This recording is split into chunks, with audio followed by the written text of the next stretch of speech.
no Evangelho de Mateus, capítulo de número 13. Evangelho de Mateus, capítulo 13.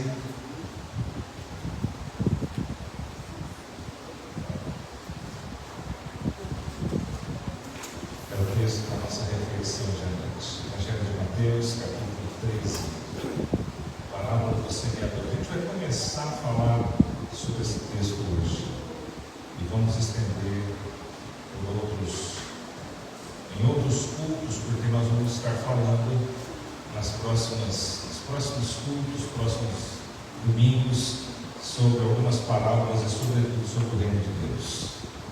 Mateus capítulo 13, a partir do verso 1 até o verso 9. Eu estou dizendo que a gente vai começar, porque essa é só a introdução, depois Jesus explica a parábola. A gente vai começar apenas com esses versículos hoje. Mateus capítulo 13, a partir do verso 1. Diz assim a palavra do Senhor: naquele mesmo dia, saindo Jesus de casa, sentou-se à beira-mar. E grandes multidões se reuniram perto dele, de modo que entrou no barco e se assentou, e toda a multidão estava em pé na praia.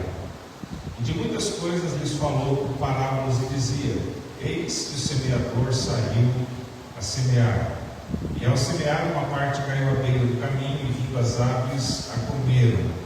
Outra parte caiu em solo rochoso, onde a terra era pouca, e logo nasceu, visto não ser profunda a terra. Saindo, porém, o sol a queimou, porque não tinha raiz, secou-se. Outra caiu entre os espinhos, e os espinhos cresceram e a sufocaram. Outra, enfim, caiu em boa terra e deu fruto a 100, a 60 e a 30 por 1.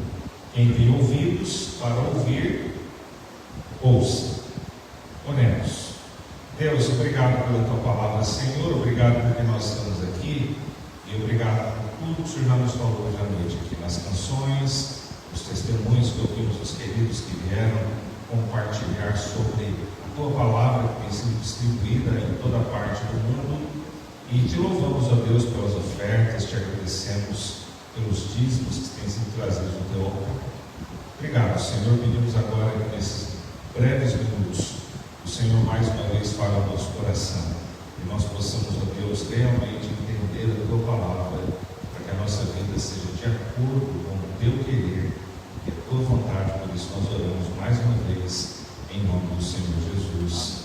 Amém. Graças a Deus. Muitas vezes, irmãos, a gente lê esse texto e a gente foca bastante na explicação da parábola, o que Jesus quis dizer com esta parábola. Mas hoje eu gostaria, por isso eu disse aos irmãos que será apenas a primeira parte dessa reflexão, porque eu gostaria de meditar com os irmãos sobre o que acontece, o que Jesus fala a respeito desta parábola. Por que ele estava falando sobre isso? Qual é a mensagem de Jesus aos seus discípulos? Você é um discípulo de Jesus? Discípulo de Jesus é todo aquele que segue a Jesus. Discípulo de Jesus é aquele que tem Jesus como seu mestre, como seu Senhor e o seu Salvador. Há muitas pessoas que têm dito que creem em Jesus, mas não são discípulos de Jesus. Há muitas pessoas que declaram já ter recebido Jesus Cristo como Senhor de suas vidas, mas não são discípulos de Jesus. Há muitas pessoas que estão dentro de uma igreja, frequentam cultos, participam até da obra da igreja, mas verdadeiramente não são discípulos de Jesus. Você é um discípulo de Jesus? Para que possamos afirmar verdadeiramente que somos discípulos dele, nós precisamos fazer aquilo que ele nos manda fazer. E ele manda e nós obedecemos, porque ele é o nosso Senhor, ele é o nosso Salvador. Para alguns essa ideia parece ser um pouco ruim, não é verdade? Ele manda e eu obedeço. Talvez para outros isso soe aos ouvidos de forma muito autoritária. Será que eu tenho que obedecer a tudo que ele me manda fazer? Olha, meus irmãos, quando nós olhamos para o Senhor que nos diz na sua palavra que a vontade do Senhor é boa, agradável agradável e perfeita. Então, tudo aquilo que Ele nos manda fazer será bom, será alguma coisa agradável e será de forma perfeita. Mas é aquilo que realmente Ele nos manda fazer. O grande problema é que muitas vezes nós não ouvimos Deus. Muitas vezes nós não queremos ouvir Deus. Muitas vezes nós não queremos nos aproximar de Deus e nem da Sua palavra. E isso causa para nós grandes problemas ao longo da nossa vida. Porque muitas vezes ficamos enganados, achando que somos discípulos e não somos. Somos convencidos, mas não convertidos. Se tem um grupo que nós ouvimos crescer ou que está crescendo muito hoje, são os evangélicos. Não é verdade? Então dizem que os evangélicos estão hoje conquistando o mundo. Tantos evangélicos, a porcentagem de evangélicos cresceu muito comparado com as outras religiões. Se nós temos uma quantidade grande de evangélicos que tem crescido, eu pergunto aos irmãos, por que o mundo, ao invés de melhorar, está piorando? Porque a verdade é a seguinte: aonde a luz chega, as trevas precisam sair, elas têm que sair. Mas por que temos hoje um grande número de igrejas, um contingente enorme daqueles que se declaram evangélicos, e o mundo anda de mal a pior? O que está acontecendo?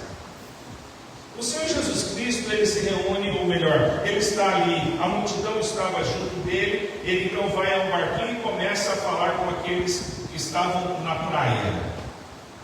Hoje nós estamos aqui sentados confortavelmente, temos ar-condicionado, temos estrutura, temos água, temos banheiro, temos tudo. Eles não tinham essa estrutura neste momento, mas estavam ali para ouvir. Muitos estavam ali em busca de sinais, maravilhas, milagres. Mas Jesus está ensinando a todos. Quando declaramos que somos discípulos de Jesus, e o somos, se nos convertemos, precisamos saber que tipo de discípulos somos: obedientes ou não obedientes? Aos irmãos aqui que trabalham na área da educação, às vezes tem alunos que dormem na classe, e tem irmãos que dormem no culto também. Se a diretora chegar e falar assim: quantos alunos tem na classe? Ela só vai contar os que estão acordados ou também os que estão dormindo? Todos, né? Se bem que tem alguns ali que não estão aprendendo nada. Mas todos serão contados. Se declaramos que somos discípulos de Jesus e declaramos que recebemos a Cristo Jesus como nosso Senhor e Salvador, nós estamos dormindo? O que estamos aprendendo? E se não estamos aprendendo, o que nós estamos fazendo, irmãos? Todo discípulo é um gerador de discípulos. Foi isso que Jesus Cristo disse: aonde estiver o nosso tesouro, aí estará também o nosso coração. Aonde está o seu tesouro? A gente é certo em afirmar que o nosso maior tesouro é a nossa família, não é verdade? O Vilegar não já falou isso aqui agora. São os filhos, a esposa, o esposo. É o nosso maior tesouro. E depois disso, o que é o seu maior tesouro? Mas, antes disso, qual é o seu bem maior, senão a sua salvação em Cristo Jesus? Eu estava conversando com um amigo outro dia, e estávamos falando sobre família. O casamento dele não vai bem. E ele falou assim: pastor, como que eu posso ser um bom marido? E eu disse para ele: olha, você precisa ser para sua esposa um homem de Deus. Olha que desafio, né? Minha esposa tem que viver como um homem de Deus. Meu filho tem que viver como um homem de Deus. Você, homem, a sua esposa tem que ver você como um homem de Deus.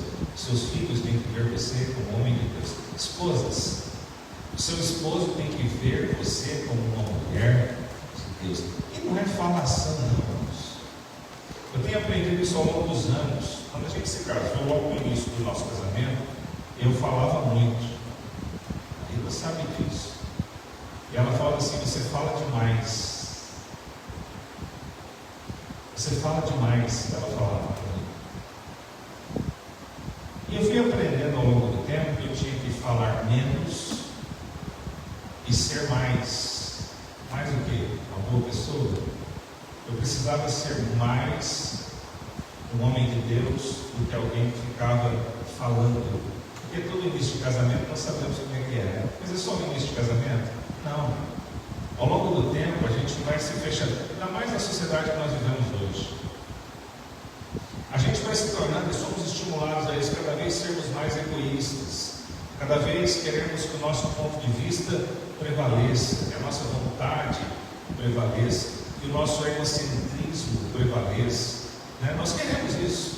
E isso não é só marido e mulher, os relacionamentos interpessoais também são assim. E existem esses desafios. Aí o que nós fazemos diante dos desafios?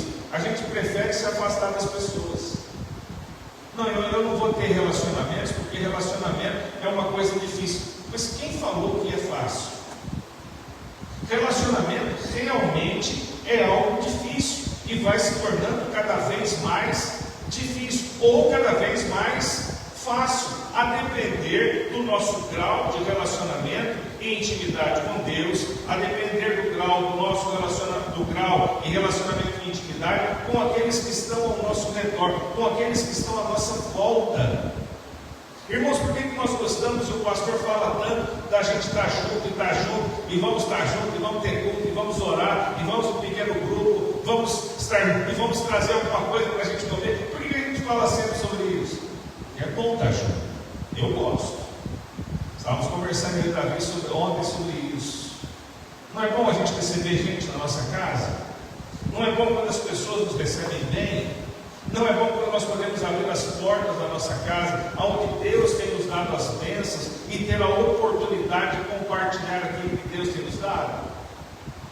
Mas aí a gente tem o nosso carro, a nossa casa, as nossas coisas, e tudo dizemos, isso é nosso, isso é meu, isso é a minha casa, isso é o que eu tenho, isso é o que eu conquistei. Mas e daí? É para quê?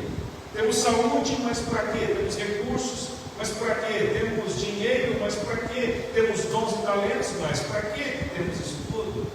Qual é a finalidade disso tudo? Qual é a razão da gente existir se a gente não quiser se relacionar com as pessoas? Aí as pessoas dizem assim, olha, é melhor se relacionar com os animais do que com as pessoas. Esses dias eu estava pensando, a gente tem uma cachorra lá em casa. Os irmãos que já foram lá sabem disso. Quando a gente vai atender alguém, ela quer sair fora. Ela gosta de ir para a rua. A gente está vivendo um tempo hoje, presta atenção nisso. A gente está vivendo um tempo hoje que a gente faz assim, você tem um animal, e o nome dele é o quê? A titulação é o quê? Animal. Aí a gente cria o animal de uma forma que ele não pode ser animal. A gente acha que a gente está fazendo o melhor para ele. Mas você já percebeu que nenhum animal, cachorro ou gato que for, que você tem, você já percebeu que se você deixar ele sair, ele não vai fazer sujeira na sua casa? Já percebeu isso? Ele cria o hábito de fazer aonde? Lá no mato. Por quê? Porque ele é um animal, é a natureza dele. Mas a gente pega o animal, fecha ele, cuida dele e fala que está fazendo o melhor para ele. Mas ele é um animal. Eu estava conversando com uma pessoa outro dia que ela disse que sai com o animal e limpa as patas dele porque ele dorme na cama. Mas ele é um animal. E as pessoas preferem se relacionar com os animais, e o animal não está nem aí, sabe por quê? Porque o dia que você apertar ele, a gente foi dar um remédio para a cachorra lá em casa, ela é boazinha, os irmãos sabem disso. Eu segurei ela para dar o remédio para ela, ela quis morder a gente. Porque ela é um animal. Aí você vai falar, pastor, mas tem gente que quer morder a gente também, né? Eu sei. Mas é tão bom se relacionar com gente, irmãos. Agora, a gente liga a televisão, lê jornal, internet, e só mostra coisa ruim sobre as pessoas. Já viram isso? Só coisa ruim sobre as pessoas. Todos nós que estamos aqui, irmãos, temos uma natureza ruim. Você tem uma natureza ruim e eu também tenho. Eu não sou bom, não. E você também não é. Falei isso no domingo passado. Mas eu prefiro imensamente estar com os irmãos do que estar com uma igreja cheia de animais. Por quê? Porque com você eu posso falar. Você pode me ouvir. Você pode dizer para mim, pastor, não concordei, não gostei do seu jeito, não gostei do que o senhor falou. Vamos fazer diferente? E nós podemos olhar as pessoas. Tem um hino que nós não cantamos há algum tempo que diz assim: olhai com simpatia os erros de um irmão e todos ajudá-lo com branda compaixão. Onde é que a gente vai aprender compaixão se a gente não se relaciona com os outros? Mas a gente acaba achando que a gente é melhor do que o outro. Paulo, quando ele escreve em Romanos capítulo 12, ele diz assim: considerai os outros melhores do que você. É a recomendação de Paulo. Considerai o outro melhor do que você. Então, se somos discípulos de Jesus, a gente vai entender essas coisas. Agora, se nós não somos discípulos de Jesus, nós vamos ser discípulos do mundo. Nós vamos ouvir o que os especialistas da internet dizem. Nós vamos ouvir o que as pessoas que não têm Jesus dizem. Nós vamos ouvir aquilo que o salmista diz no Salmo 1: bem-aventurado o homem que não anda segundo o conselho dos ímpios, não se detém no caminho dos pecadores e não se assenta na roda dos escarnecedores, mas antes tem o seu prazer aonde?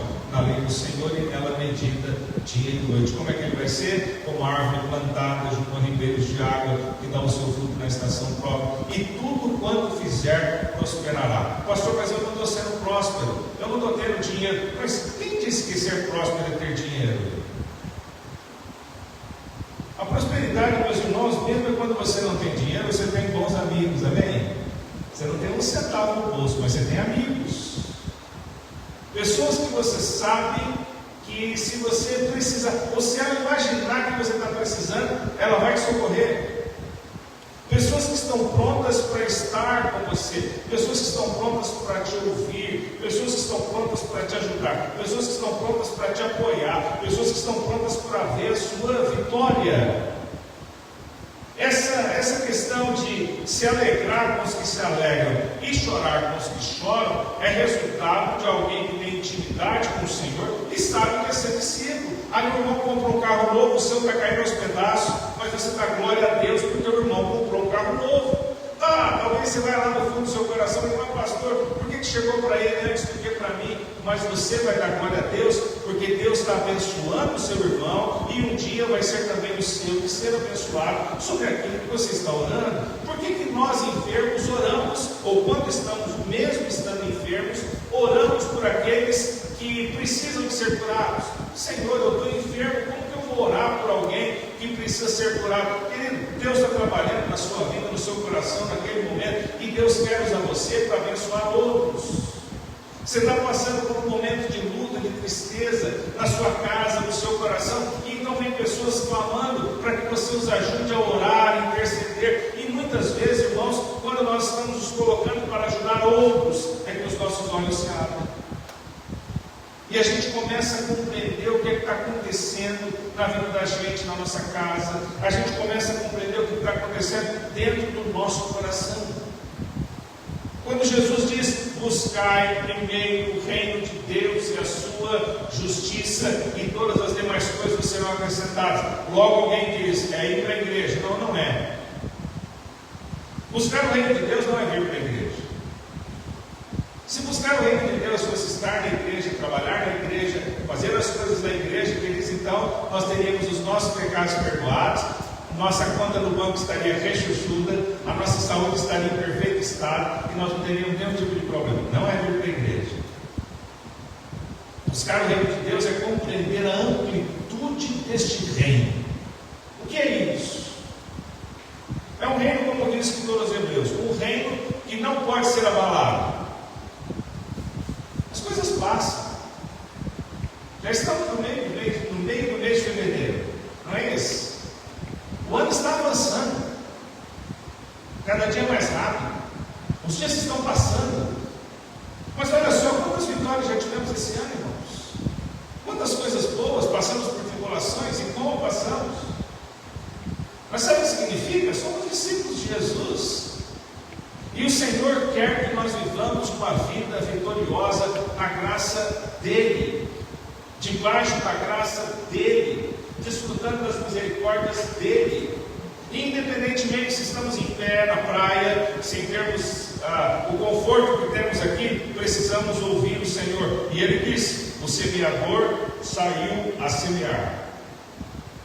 Todo discípulo de Jesus precisa ser um semeador. Amém, queridos judeus? 2 bilhões de Novos Testamentos distribuídos. O mundo tem 4 bilhões, mais de 4 bilhões de pessoas. Então, ainda falta mais da metade para ser alcançada. O desafio é muito grande, irmãos. Estamos semeando. Falei aqui sobre oferta. Muitas vezes as pessoas utilizam essa palavra semear, se você der oferta, Deus vai te dar em dobro. Irmão, se for para ofertar assim, a gente não precisa ofertar. Porque não é assim que Deus deseja que a gente faça. Aliás, tudo aquilo que a gente faz na obra do Senhor, não é para receber, é porque já recebemos.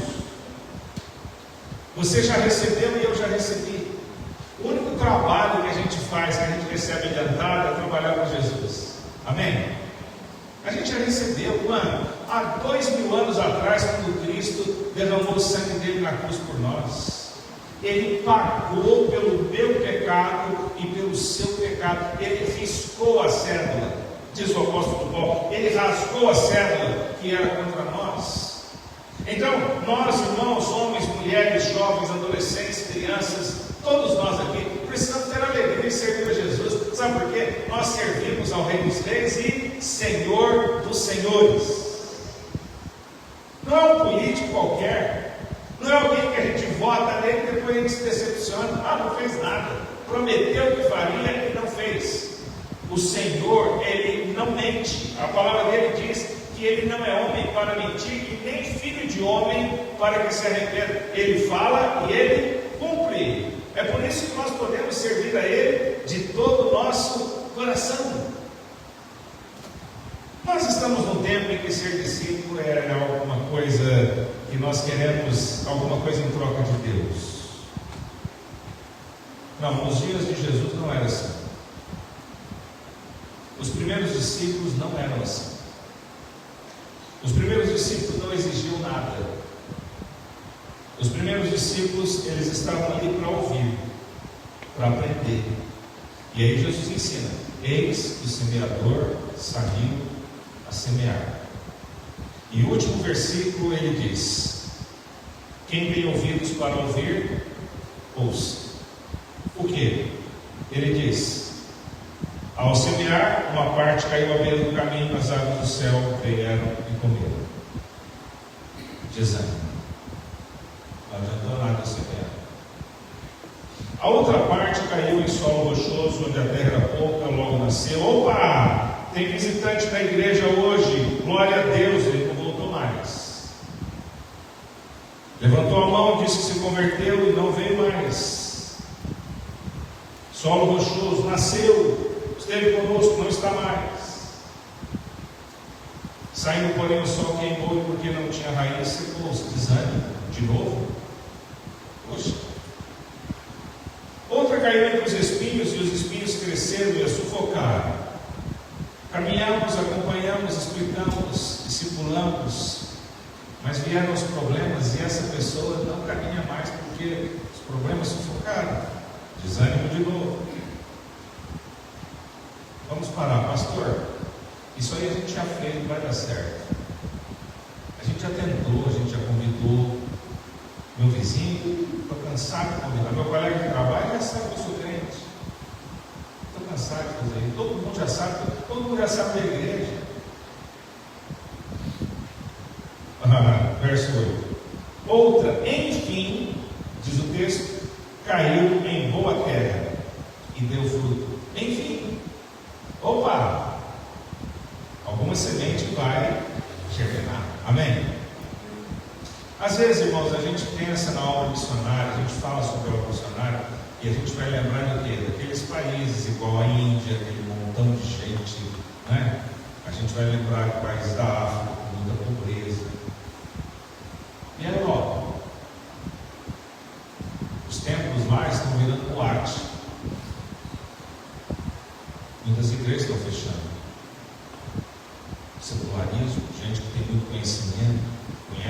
coisa, entendeu demais as coisas. Só não conhece a Deus, mas entende de tudo. Então, a miséria humana, ela não se retrata apenas com aquilo que a gente vê. Porque a miséria humana, muitas vezes, está aqui dentro do coração. Você vê uma pessoa maltrapida, drogada, viciada, bêbado. Você fala, esse precisa de Jesus. Você vê um homem bonito, meio assim, um homem terno, bem arrumado. Você fala, opa, esse aí não precisa de Jesus. Está tudo bem, olha o carro dele, olha a casa dele, a escola que os filhos estudam. Esse aí não precisa. Ele tem faculdade, ele tem conhecimento. Esse aí não precisa. Esse aí não está na miséria. Queridos, a miséria do homem está na alma, está nos pecados não perdoados, está no coração que ainda não foi lavado pelo sangue de Jesus. Mas aí Jesus termina essa primeira parte aqui, antes de explicar a parábola, falando para mim e para você que somos discípulos. Quem tem ouvidos para ouvir, ouça. Não será fácil, mas será prazeroso, vai ser gostoso, é algo alegre, feliz, é algo de júbilo, é algo que satisfaz o coração e a alma. Olha, irmão, quando eu falo a gente precisa de intercessores, não é bom quando você passa um tempo orando pelo seu irmão?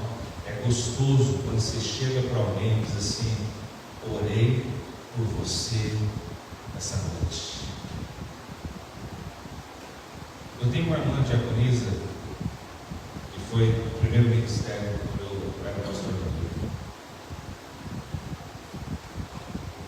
De vez em quando ela me liga ou manda mensagem pelo WhatsApp: pastor, só para lembrar o senhor que todos, ela diz assim, só para lembrar o senhor que todos os dias às 6 horas da manhã o senhor está sentado comigo à mesa na minha casa, porque eu estou orando pelo senhor. Gente, isso invade a alma da gente. Isso conforta o coração. Então, queridos, vamos fazer isso. Vamos orar pelos outros. Vamos clamar. Vamos interceder. Vamos visitar uns aos outros. Vamos tomar um copo d'água juntos. Bater um papo. Gente, que coisa gostosa isso. Que bom.